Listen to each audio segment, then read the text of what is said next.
عزیز ساتھیو، السلام علیکم ورحمۃ اللہ تعالی وبرکاتہ۔ وعلیکم السلام ورحمۃ اللہ تعالی وبرکاتہ۔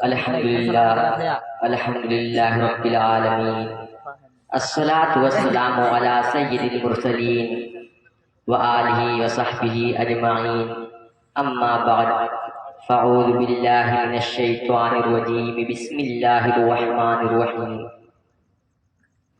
قل هل يستوي الذين يعلمون والذين لا يعلمون، صدق الله المولانا العظيم وبلغنا رسوله النبي الأمين المعين المتين الكريم، ونحن على ذلك لمن الشاهدين والشاكرين، والحمد لله رب العالمين۔ شاعر کہتا ہے افسوس کی تعلیم و ترقی میں ہے پیچھے، افسوس کی تعلیم و ترقی میں ہے پیچھے، جس قوم کا آغاز ہی اقرا سے ہوا تھا، جس قوم کا آغاز ہی اقرا سے ہوا تھا۔ اور علم شبنم بھی ہے، موتی بھی ہے، تارا بھی ہے، علم شبنم بھی ہے، موتی بھی ہے، تارا بھی ہے، غلط ہاتھوں میں پڑ جائے تو انگارہ بھی ہے، غلط ہاتھوں میں پڑ جائے تو انگارہ بھی ہے۔ معزز سامعین اکرام، آئیے ہم اور آپ سب سے پہلے آقائے نامدار، مدینے کے تاجدار، دونوں عالم کے مالک و مختار، نائب پروردگار، نبیوں کے سردار، غریبوں کے غمخوار، بے کسوں کا کس، بے بسوں کے بس، جناب احمد مجتبی محمد مصطفیٰ صلی اللہ تعالی علیہ وسلم کے بارگاہ بے کس پناہ میں اپنے غلامی کا ثبوت دیتے ہوئے درود شریف کا نذرانہ پیش کیجیے۔ بڑی آواز سے اللہم صلی علی سیدنا شفیعنا حبیبنا نبینا سیدنا مولانا محمد مبارک صلو علیہ الصلوۃ والسلام علیک یا حبیب یا رسول اللہ صلی اللہ تعالی علیہ وسلم۔ معزز سامعین اکرام، میں نے ابھی جس آیت کریمہ کی تلاوت کا شرف حاصل کیا ہے، اس میں رب کائنات ارشاد فرما رہا ہے، اے محبوب آپ کہہ دیجئے کیا علم والے اور بے علم والے برابر ہیں؟ نہیں، ہرگز نہیں، علم والے اور بے علم والے برابر نہیں ہو سکتے، کیونکہ علم روشنی ہے اور جہل تاریکی ہے، جہل تاریکی اور روشنی کبھی برابر نہیں ہو سکتی۔ علم وہ دولت ہے جو کبھی گم نہیں ہو سکتی، علم وہ دولت ہے جتنا خرچ کرو گے اتنا بڑھے گا۔ علم سے ہی انسان محدث بنتا ہے، علم سے ہی انسان مفکر بنتا ہے، علم سے ہی انسان محدث بنتا ہے، علم سے ہی انسان مجدد بنتا ہے، علم سے ہی انسان ڈاکٹر بنتا ہے، علم سے ہی انسان ویگیانک بنتا ہے، علم سے ہی انسان اپنے تعلیمات کو اپنے آپ کو پہچانواتا ہے، علم سے ہی انسان برے بھلے کو پہچانتا ہے۔ اللہ تبارک و تعالی فرماتا ہے، قرآن مجید میں ارشاد فرما رہا ہے، قل هل يستوي الذين يعلمون والذين لا يعلمون، اے محبوب آپ کہہ دیجئے کیا علم والے اور بے علم والے برابر ہیں؟ کیا علم والے اور بے علم والے برابر ہیں؟ نہیں، ہرگز نہیں، کبھی برابر نہیں ہو سکتے، کیونکہ علم تاریکی ہے، علم روشنی ہے اور جہل تاریکی ہے، تاریکی اور روشنی برابر نہیں ہو سکتی۔ اللہ اکبر، جب علم سب سے بڑی دولت ہے، علم سب سے بڑی دولت ہے تو علم سے بڑھ کر کوئی علم سے زیادہ بڑھ کر کچھ چیز نہیں ہو سکتی۔ اللہ اکبر، اگر تم کو اپنے رب کو راضی کرنا ہے تو علم حاصل کرو، اگر تمہارے پاس علم رہے گا تو سنت مصطفیٰ پر عمل کرنے پر تم کو کوشش رہے گا، تم کو محبت رہے گی۔ اللہ اکبر، جب تمہارے پاس علم رہے گا تم ماں باپ کے حقوق کو پہچانو گے، جب تمہارے پاس علم رہے گا صراط المستقیم پر چل گے اور دوسروں کو بھی چلاؤ گے، جب تمہارے پاس علم رہے گا اپنے رب کو راضی کرو گے، جب تمہارے پاس علم رہے گا لوگوں کو تعلیم و تربیت دو گے، جب تمہارے پاس علم رہے گا سنت مصطفیٰ پر عمل کرو گے۔ قسم خدا کی، اگر تم نے سنت مصطفیٰ پر عمل کر لیا ادھر مدینے والا مصطفیٰ راضی ہو جائے گا، ادھر خدا راضی۔ سبحان اللہ سبحان اللہ۔ معزز سامعین اکرام، اگر آپ لوگ علم حاصل کر رہے ہیں تو آپ سے آپ کے ماں باپ بھی راضی ہو جائیں گے، ادھر آپ کے ماں باپ بھی راضی ہو جائیں گے، ادھر رسول پاک بھی راضی ہو جائے گا، ادھر پروردگار بھی راضی ہو جائے گا۔ اللہ اکبر۔ حضور صلی اللہ علیہ وسلم ارشاد فرماتے ہیں طلب العلم فریضۃ علی کل مسلم و مسلمہ، علم دین حاصل کرنا ہر مسلمان اور عورت پر فرض ہے۔ پھر دوسری جگہ ارشاد فرمایا اطلبوا العلم ولو بالسین، علم حاصل کرو، علم حاصل کرو اگرچہ تمہیں چین جانا پڑے، اگر تمہیں بھوک برداشت کرنا پڑے۔ اور کل میدان قیامت میں جب شہیدوں کے خون، شہیدوں کا خون اور عالم کے دین، عالم کے قلم کی سیاہی جب تولا جائے گا تو عالم کے قلم کی سیاہی شہیدوں کے خون سے زیادہ وزنی پائے گی۔ کس لیے؟ جب شہید اپنی جان دے کر شہید کے درجہ حاصل کر لیتے ہیں، لیکن وہ کس لیے؟ جب عالم دین کتاب لکھتے ہیں، عالم دین ان کو تربیت ان کو بتاتے ہیں، تبھی وہ شہادت کی درجہ حاصل کرتے ہیں۔ اللہ اکبر۔ جب عالم کی قلم اٹھتی ہے تو الدولۃ المکیہ وجود میں آتی ہے، جب عالم کی قلم اٹھتی ہے تو فتاوی رضویہ وجود میں آتی ہے، جب عالم کی قلم اٹھتی ہے تو فتاوی عالمگیری وجود میں آتی ہے، جب عالم کی قلم اٹھتی ہے تو کنز الایمان وجود میں آتا ہے، جب عالم کی قلم اٹھتی ہے تو ترمذی شریف وجود میں آتی ہے، جب عالم کی قلم اٹھتی ہے تو بخاری شریف وجود میں آتی ہے۔ اللہ اکبر۔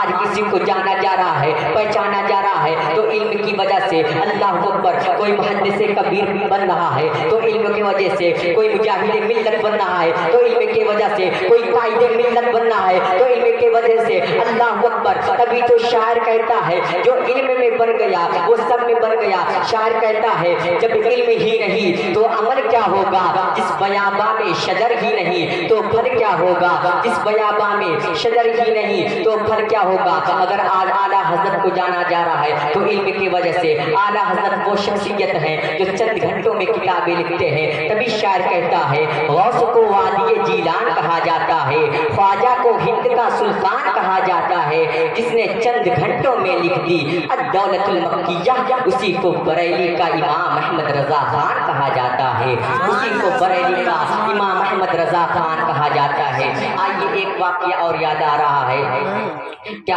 عابد اور عالم برابر ہو سکتے ہیں؟ یہ بھی بات آئی ہے۔ ایک مرتبہ جیسے درسگاہ لگتا ہے ویسے شیطانوں کا بھی ایک درسگاہ لگتا ہے، ابلیس بیٹھا ہے اور سب شیاطین وہاں پر جمع ہے، کوئی اٹھ کر اپنے کام کو بتا رہا ہے آج میں یہ کام کیا ہوں۔ ایک شیطان اٹھتا ہے کہتے ہیں آج میں نے ایک سیدھے لڑکے کو شراب پلوا دیا ہوں، وہ کہتا ہے ٹھیک ہے اچھا کام کے بیٹھ جا۔ دوسرا اٹھتا ہے کہتا ہے ایک لڑکوں میں جوا کھلوا دیا ہوں، کہتا ہے اچھا کام کے بیٹھ جا۔ تیسرا اٹھتا ہے کہتے ہیں آج زنا کروا دیا ہوں، کہتا ہے اچھا کام کے بیٹھ جا۔ لیکن چوتھا اٹھتا ہے اور کہتا ہے آج میں نے ایک طالب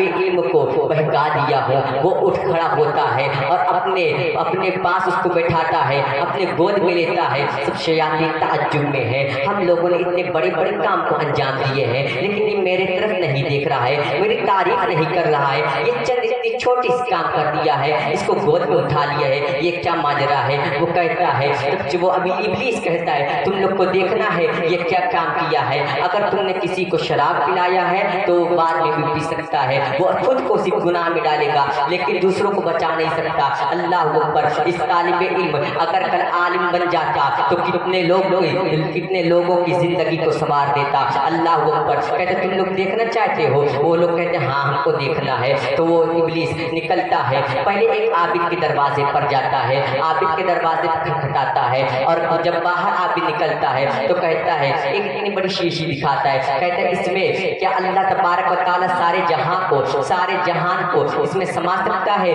وہ عابد گمان میں ہو جاتا ہے، سوچنے لگتا ہے اتنا بڑا جہاں اتنی چھوٹی شیشی کیسے سما سکتا ہے؟ اللہ اکبر۔ اتنا تھا وہ اپنے عابد وہ بہک گیا۔ پھر کہتا ہے دیکھو یہ چند باتوں میں بہک گیا، اب چلو عالم کے پاس چلتے ہیں۔ وہ جب عالم کے پاس جاتا ہے تو عالم کو دروازے پہ کھٹکھٹاتا ہے، وہ جب باہر نکلتا ہے تو کہتا ہے یہ اتنی چھوٹی شیشی ہے، اس میں کیا اللہ تبارک و تعالیٰ پورے جہاں کو سما سکتا ہے؟ تو وہ عالم دیکھتا देखते ही कहता है अरे मलऊन तो इब्लीस मालूम होता है। जब सारे जहां को बनाने वाला वो रब है, सारे जहान को बनाने वाला खुदा तबारक व तआला है, जमीन व आसमान का बानी खुदा है, चरिंदो परिंद का बानी खुदा तआला है, जिन्नो इंस का बानी खुदा तआला है, हमें सब का बानी खुदा तआला है। इस शीशी को बनाने वाला भी खुदा है,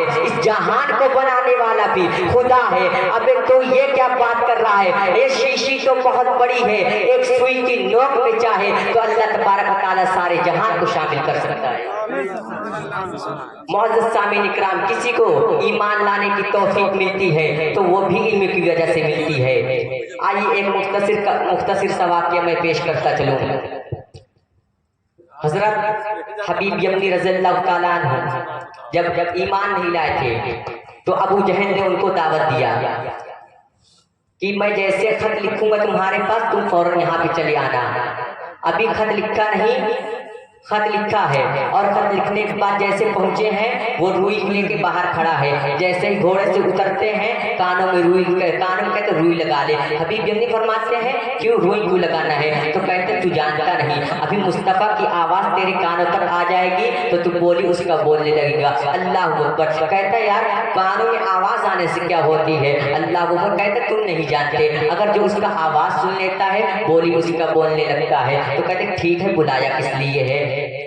हबीब यमनी कहते इब्लीस अबू जहल कहता है यार तू हकीम भी है और पढ़ा लिखा इंसान भी है, अक्लमंद भी है, ये रिश्ते में मेरा भतीजा ज़रूर लगता है, लेकिन बातें बड़ा अजीब करता है। ये मेरे खुदाओं को, अपने खुदा को बुरा भला कहता है। कहते ये बुद्ध के खुदा है, ये कुछ नहीं दे सकते। क्या ये बातें सच्ची करता है? और कहता है मरने के बाद फिर जिंदा होना है।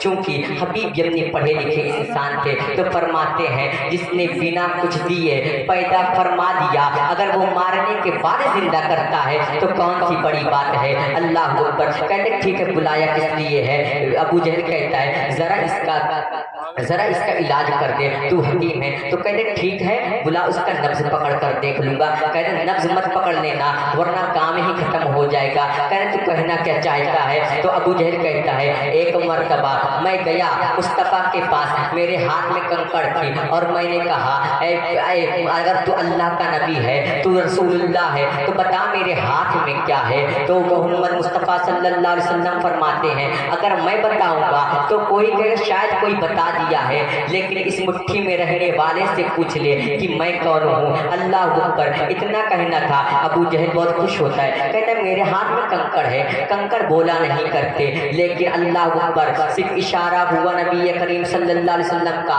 मुट्ठी से कंकड़ पड़ रहे थे। ला इलाहा इल्लल्लाह मोहम्मद रसूलुल्लाह सल्लल्लाहु अलैहि वसल्लम जब ये कंकड़ पड़ रहे थे तो उसके बाद कहता है ठीक है चल उसके खुशबू से पहचान लूंगा। कहता सूंघ मत लेना, पूछता है सूंघने से क्या होगा? कहता तू नहीं जानता। एक मर्तबा एक वली आए, एक बुजुर्ग आए हुजूर सल्लल्लाहु अलैहि वसल्लम के पास, फरमाते हैं हमको अपने बेटी को रुखसत करना है। मैं जब मेरी बेटी पैदा हुई तो मैं उसको मन्नत मान ली, जब मैं इसको जहेज में दुनिया की सबसे बड़ी दौलत दूंगा, लेकिन उस वक्त मैं अमीर था, अब गरीब हूँ। तो हुजूर ने एक टहनी मंगाई, अपना पसीना उसमें खींचा और कहा जा ये अतर अपने बेटी को लगा देना और जो दामाद तेरे घर में आएगा उसको भी लगा देना। अल्लाह अकबर। वो गया है अपने बेटी को लगाया है, आने वाले दामाद को भी लगाया है। वो जब अतर लगाया, इमाम कस्तला रज़ियल्लाहु ताला अन्हु जो हुजूर के 900 साल बाद पैदा हुए हैं, वो फरमाते हैं एक मर्तबा मैं उस गली से गुजरा जिस गली में ये नस्ल आबाद थी, तो उसमें से एक बच्चा गुजरा इस नस्ल का जिसमें मोहम्मद मुस्तफ़ा की खुशबू आ रही थी। फिर कहता है ठीक है चल उसके आंखों में आंख देख के पता लगा लेंगे। अल्लाह ऊपर। कहते आंख में आंख देख कर आंख में आंख मत डाल देना वरना तू बोली उसकी बोलने लगेगा। कहते तू बात कैसे करता है? फिर वो इब्लीस कहते वो अबू जहल कहता है यार बातें तो सच्ची करता है, लेकिन एक मर्तबा मोहम्मद मुस्तफ़ा के चेहरे से बिलाल की नजर टकरा गई थी। पूरे मक्के ने मारा, यहाँ तक मैंने मार के कहा कि मोहम्मद के दामन को छोड़ दे। वो पूरा मक्का छोड़ने को तैयार था, लेकिन मोहम्मद के दामन छोड़ने को तैयार ही नहीं था। कहते हैं ठीक है, वो अपना सामान उठाता है और जाने लगता है। कहता है रुको यार, सब्र करो, थोड़ा सोच कर करते हैं। फिर बैठते हैं, कहते हैं ऐसा करो उसके घर चलते हैं। फिर अबू जहल कहते नहीं, उसके घर नहीं, उसको ही अपने घर बुला लेते हैं। जब हुजूर को दावत मिला कि अबू जहल के घर हुजूर को जाना है, हुजूर रंजीदा हुए कि अबू जहल के घर मुझको जाना है, तो खुदा तबारक व तआला फरमाता है ऐ महबूब तू दुखी क्यों हो रहा है? घर तो उसका है लेकिन चर्चा तेरा ही होगा।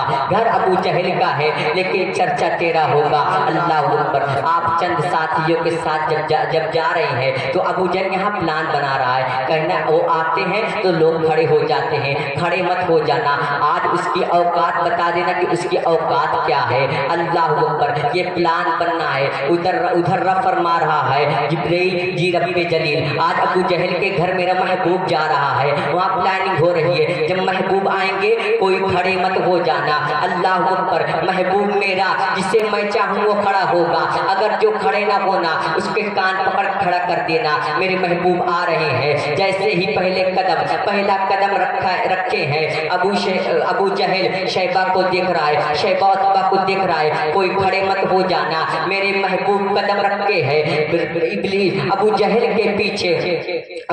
के पीछे जिब्रील अमी खड़े हैं। जैसे ही मेरे महबूब ने कदम रखा, हुजूर ने कदम रखे हैं, वैसे ही कान पकड़ते हैं और कान पकड़कर जिब्रील अमी सीधा खड़े कर देते हैं। उत्बा खुद खड़ा हो गया, शैबा खुद खड़ा हो गया, मक्के के बड़े बड़े काफिर खुद खड़े हो गए हैं। अल्लाह अकबर। लोग उत्बा शैबा को देख रहा है, तू क्यों खड़ा हो गया? शैबा उत्बा को देख रहा है, तू क्यों खड़ा हो गया?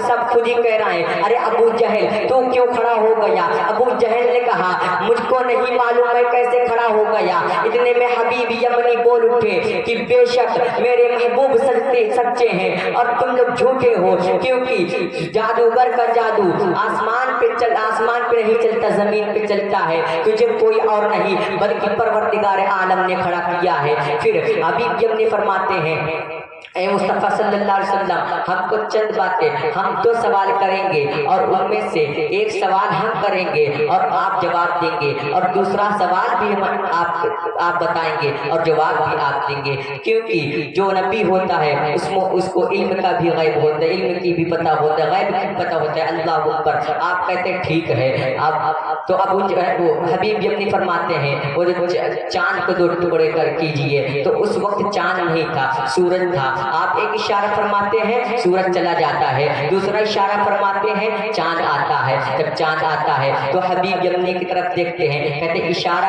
अब इसको 2 टुकड़ा करूं, आप फरमाते हैं हाँ इसका 2 टुकड़ा कीजिए। आप यूं इशारा फरमाते हैं, चांद चाक हो जाता है। चांद जब चाक हो जाता है तो आप फरमाते हैं अब इसे ऐसे ही छोड़ दूं या ऐसे ही छोड़ दूं या इसको जोड़ दूं। आप फरमाते हैं अब इसे जोड़ भी दीजिए। अब आप फरमाते हैं आप दूसरा सवाल भी करिए और जवाब भी दीजिए। अल्लाह अकबर। आप कहते हैं तेरे दिल में है, तेरी एक बेटी है जो हाथ से लूली है, आंख से अंधी है, पैर से लगड़ी है, हर चीज है, उसके बहरी भी है, उसके पास कुछ नहीं है। तू चाहता है कि उसको शिफा हो जाए, या अल्लाह तबारक व तआला उसको शिफा कर दिया है। अल्लाह अकबर। इतना कहना था। हबीब यमनी रज़ी अल्लाह तआला अन्हु वहाँ से चलते हैं, मुल्क यमन में जब आते हैं तो देखते हैं उनकी बेटी जब दरवाजा खटखटाते हैं, वही बेटी जो लंगड़ी थी, वही बेटी जो अंधी थी, वही बेटी जो बहरी थी आके दरवाजा खोल रही है। ये खुश हो जाते हैं, कहती है बेटी मैं बहुत खुश नसीब हूँ, जाके मदीने वाले मुस्तफ़ा से उसके हाथ पर बैयत करके कलिमा पढ़ के आया हूँ। तो बेटी कहती है अब्बू जान आप नसीब वाले नहीं बल्कि आपसे ज्यादा नसीब वाले तो मैं हूँ। आप वहाँ पे जाके उसके शहर में जाके उससे कलिमा पढ़कर आए हैं। मैं कितनी नसीब वाली हूँ जो वो मुझको आकर यहाँ पे कलिमा पढ़ा कर गया है। अल्लाह अकबर। अल्लाह तबारक व तआला हमको कहने और सुनने से ज्यादा अमल करने की तौफीक अता फरमाए। वमा अलैना इल्लल बलाग।